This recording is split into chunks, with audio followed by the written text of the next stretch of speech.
যশরাজ ফিল্মসের ধুম ফ্র্যাঞ্চাইজির প্রতি দর্শকদের আগ্রহ যেন ম্লান হচ্ছে না, বরং সময়ের সাথে সাথে সেটা বেড়েই চলেছে।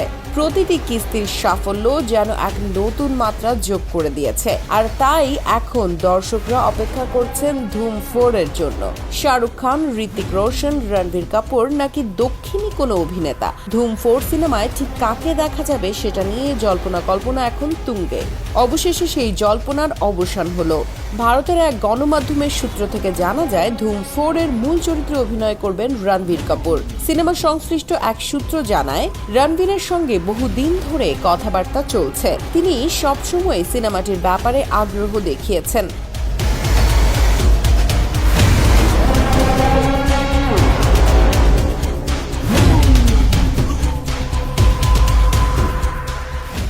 এখন অবশেষে ফ্র্যাঞ্চাইজির মূল চরিত্র নিশ্চিত করা হয়েছে।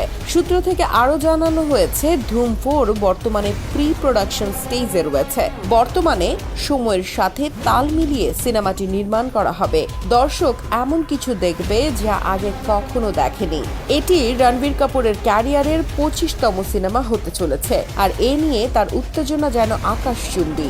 2013 সালে মুক্তি পেয়েছিল ধুম 3, আর এখন প্রায় 11 বছর পর নতুন একটি অধ্যায় শুরু হতে যাচ্ছে। পরিকল্পনা অনুযায়ী 2025 সালের শেষের দিকে শুরু হবে ধুম 4 এর শুটিং এবং সিনেমাটি মুক্তি পাবে 2026 সালে।